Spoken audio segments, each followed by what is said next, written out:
You're going to think I'm insane, she said, fingers trembling as she set down her wine glass. Her voice had that soft, careful tone people use before saying something they know will break you.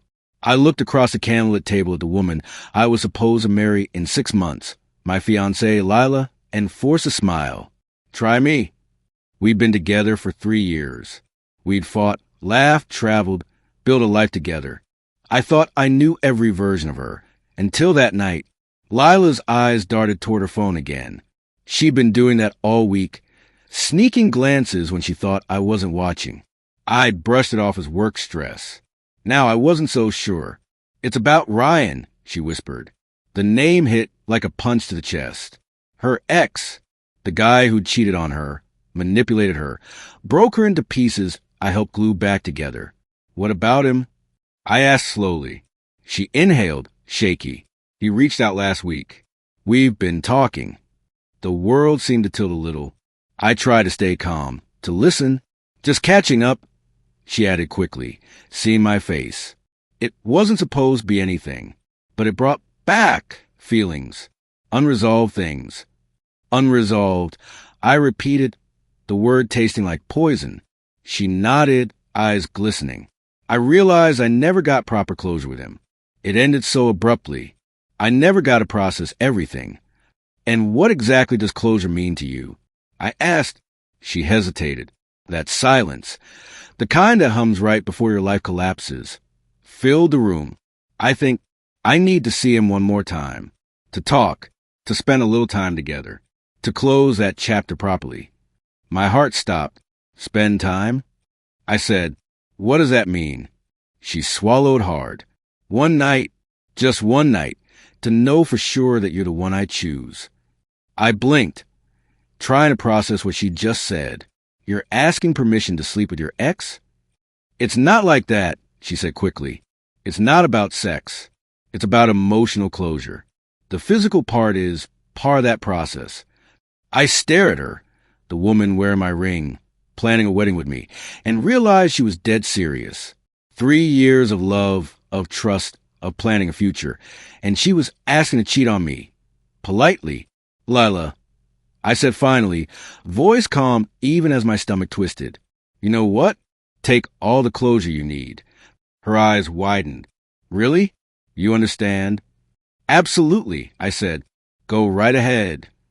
She broke into a tearful smile, threw her arms around me. You're amazing. So mature. I knew you'd understand. It's just one night, and then we'll be stronger than ever. When? I asked. Saturday, she said, eyes shining with relief. He's got a show Friday night, so it's perfect timing. Text me the address, I said casually. She blinked. Why? Just want to know where you'll be for safety. She kissed me again, whispering, I love you so much. You're the best thing that ever happened to me. That night, after she fell asleep, I picked up her phone. I'd never done it before. But privacy died the second she asked to screw her ex foreclosure. Their texts were exactly what I feared, and worse. Ryan, can't wait to see you again. Lila, missed this. Can't believe it's really happening. Ryan, me neither. One last time, huh? Lila, yeah, one last time. Red heart. My chest went cold.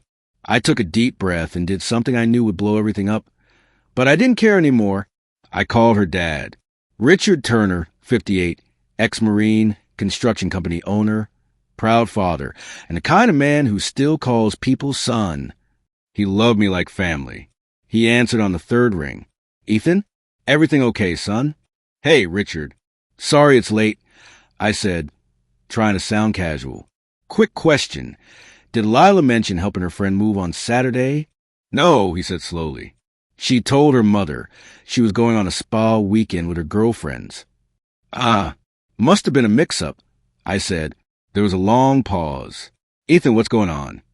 I sighed. I don't want to stir anything up, but she's planning to visit Ryan this weekend. Says she needs closure. The line went dead silent. Then closure? With him. Yeah, I said quietly. She says it's emotional. But, you know, Ryan. He exhaled sharply. Send me the address. I gave it to him. He didn't say another word before hanging up. I sat there in the dark, staring at Lila asleep beside me, her face peaceful, as if she hadn't just destroyed everything we had. Saturday came faster than I expected. She spent 2 hours getting ready. New lingerie, perfume, the works. I watched from the doorway, numb, as she smiled at me in the mirror. "I'll be back tomorrow morning," she said, kissing my cheek. "Thank you for being so understanding." "Take your time," I said. "Get all the closure you need." She left at 6. At 6:45, Richard texted me. "I'm here." At 7:23, my phone started blowing up. "Lila, what did you do?" "Lila, my dad is here." "Ethan, pick up." "This is insane." I didn't answer. At 8:15, Richard called. "She's in my truck," he said. "We're having a conversation about honesty and respect." "Is she okay?" I asked. "She's fine." Embarrassed. Ryan nearly pissed himself when I knocked. Opened the door in his boxers. Candles lit everywhere. Closure, my ass. "What now?" I asked quietly. "Now I'm driving my daughter home. You should probably pack her things." "I already started," I said. That night, when the door finally opened, Lila stood there, face red and streaked with tears. Her father's truck headlights glowed behind her. "How could you?" she screamed the second she saw the boxes by the door. "You humiliated me." "You called my dad? What are you, 12? "You asked to sleep with your ex," I said calmly. "I said, go ahead." "You said you understood." "I understood perfectly. That's why your stuff's packed." She threw her hands in the air, tears streaming. "It was just closure. One night to confirm my feelings for you." "How thoughtful," I said, voice steady. "Your bags are by the door." "This is insane. You're throwing away 3 years over this." "No," I said. "You threw it away the second you asked me to let you cheat." She tried everything. Tears, anger, apologies, even seduction. Nothing worked. Finally, she muttered something about me being emotionally immature, called an Uber, and left for her parents' house. I closed the door behind her and felt something I hadn't felt in days. Peace. The silence wasn't lonely. It was freedom. I poured myself a drink, sat on the couch, and whispered to the empty room. "Take all the closure you need, Lila. You just got it." By Sunday morning, the neighborhood gossip machine was already humming. I knew it wouldn't take long for her mother, Linda, to find out, and sure enough, my phone lit up before breakfast. The first message wasn't from Lila. It was from her best friend, Sophie. "Sophie, you need to hear her side before you make any rash decisions." I didn't answer. 5 minutes later, my doorbell rang. I opened the door to find Sophie standing there, arms crossed, face painted with that look of moral superiority people get when they've decided you're the villain in someone else's story. "You can't just kick her out like that," she snapped before I could even say hello. "You humiliated her." "She humiliated herself," I said, leaning on the door frame. "She was honest with you," Sophie said. "She could have just done it behind your back. Most people would." "Yeah," I said, "and most people don't expect applause for asking permission to cheat." Sophie scoffed. "You're being dramatic. It wasn't cheating. It was therapy. She has unresolved trauma from that relationship." I almost laughed. "Therapy happens in an office, not your ex's bed." "You don't get it," she said, shaking her head. "She just needed to see that she didn't want him anymore." I smiled thinly. She saw it right before her dad knocked on his door. Sophie froze. "Her dad?" "Yeah," I said, nodding. "The one you all think is too old-fashioned? Turns out he's not too old to drive across town and find his daughter about to cheat." Sophie's face went pale. "Oh my God." "Tell her I wish her all the closure in the world," I said, closing the door in her face. For a few hours, I thought that might be the end of it, but I underestimated how deep the entitlement ran. By noon, my phone buzzed again. This time it was Linda, her mother. Her voice was syrupy sweet, the kind of sweetness that hides poison underneath. "Ethan, sweetheart, she's devastated," she began. "She hasn't eaten since last night. I'm sorry to hear that. I said flatly. She made a mistake, Linda continued. She was confused, emotional. You know how people get before weddings. Confused enough to buy new lingerie for another man? I asked. Silence. Then, sharply, she told me that was to feel confident. For herself. Right, I said. The confidence lingerie. You're really throwing away 3 years over one silly mistake, she asked, her voice turning sharp. It wasn't a mistake, I said. It was a request to betray me, and she thought I'd say yes. It's not cheating if you agreed. I agreed she could do whatever she wanted as a single woman, I said. Linda sighed. The wedding is in 6 months. Deposits are paid. What will people think? There it was. The line that told me everything I needed to know about how Lila turned out this way. I guess they'll think your daughter learned consequences, I said, and hung up. By evening, I blocked Lila's number. But blocking her didn't block the chaos. On Monday, I got called down to the lobby of my office building. Security said someone was asking for me. When I saw him, I almost burst out laughing. Ryan, the closure himself, stood there in ripped jeans, a graphic tee, and a guitar pick necklace, looking like he'd been teleported straight from 2009. Bro, we need to talk, he said, trying to sound calm. I crossed my arms. Do we? Look, man, I didn't know she was engaged, he said quickly. This is all her. I swear.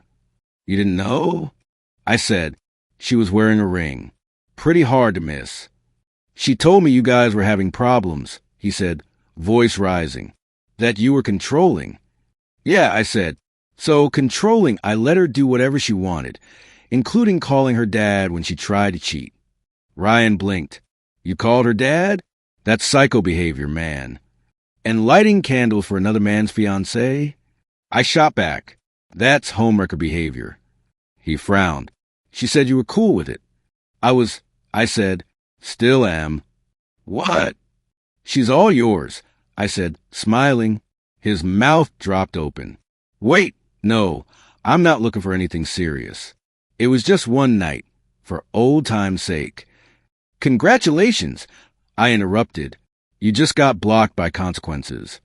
Security escorted him out when he started yelling about me ruining his life. I went back upstairs, sat at my desk, and laughed harder than I had in days. But the real circus showed up the next day. At exactly 6:30 p.m., there was a knock on my door. When I opened it, my living room turned into a family intervention. Lila stood there, teary-eyed but defiant. Behind her were her parents, Richard and Linda, and her younger brother, Tom, who looked like he'd rather be anywhere else. We're here to help you two work through this misunderstanding, Linda began, already marching past me like she owned the place. No misunderstanding, I said. Lila wanted to sleep with her ex. I said, okay, she's single now. You're being cruel, Linda snapped. She didn't actually do anything. Because her dad showed up, I said. Not because she changed her mind. That's not fair. Lila cried. I was going to tell Ryan we should just talk. In lingerie? I asked. Her face flushed red. I wanted to feel confident. Mission accomplished, I said. You felt confident enough to destroy our relationship. Ethan, Richard said quietly, stepping forward. You've made your decision, right? I have, I said. Lila turned to her father, desperate. Dad, you're supposed to be on my side. I am, Richard said. That's why I'm telling you to stop embarrassing yourself. Richard, Linda hissed. How can you say that? He met her eyes, voice steady. She asked her fiancé for permission to cheat. He said no by saying yes. It's done. Lila looked like she'd been slapped. You're really throwing us away? She whispered to me. I'm not the one who thought our relationship needed a farewell tour, I said. Her mother gasped. Tom mumbled something about me being harsh. But I didn't care. I'll handle the vendor cancellations, I said. Lila can handle hers. Richard shook my hand before leaving. Linda stormed out behind him. Lila lingered at the door, eyes shining with tears. I didn't actually do anything, she said softly. You're punishing me for being honest. I'm rewarding you for showing me who you are, I said. Now I can move on. She stared at me for a moment, then turned and walked out. The door closed. Silence again. I stood there for a while, letting the quiet settle, and then I smiled, because for the first time in 3 years, I felt like I wasn't holding my breath. That night, I changed my relationship status to single, deleted our engagement photos, sent out the cancellation emails. Each message I typed felt like peeling off another layer of someone else's expectations, until all that was left was me. By midnight, I'd packed the last of her things into boxes and stacked them neatly by the door. My phone buzzed one last time before I went to bed. "Lila, you'll regret this. You threw away the best thing you ever had." I didn't reply. Maybe I did throw something away, but whatever it wasn't love. Love doesn't ask for permission to cheat. Love doesn't need closure from someone else's bed. I set my phone down and turned off the lights. Sleep came easily that night. By Sunday morning, Lila's stuff was stacked neatly by the door. She screamed, cried, begged, the whole show. "You humiliated me," she yelled. "You asked to sleep with your ex." I said calmly, "I just gave you the freedom you wanted." She stormed out, and by evening her dad, mom, and brother showed up, full family intervention mode. Linda pleaded. It was just one night. She didn't even do it. Because she got caught, I said, not because she changed her mind. Even Richard had enough. "Jenna, stop embarrassing yourself. The man made his decision." Lila sobbed. "You're really ending everything over thought?" "No," I said quietly. "I'm ending it over who you are." They left. I blocked her number. For days, she kept texting apologies, begging for therapy, saying I was punishing her for being honest. But honesty doesn't erase intent, and she'd already shown me who she was. Months later, I'd moved on, new place, new peace. Her dad texted me once. "You did the right thing. Some lessons take years to learn." He was right. I saw Lila again once at the park. She looked smaller, quieter. She didn't see me. Or maybe she did. Either way, I felt nothing. A week later, a letter came. "I hope you're happy." I finally understand what closure means. I smiled, tossed it in a drawer, and went for a run. That night, I posted one thing online. Sometimes walking away isn't losing. It's teaching yourself that peace is louder than pain. And that was it. No drama, no revenge, just freedom. And with that, our story comes to an end. But the real story begins with your thoughts. What would you do if you were in this situation? Let me know in the comments.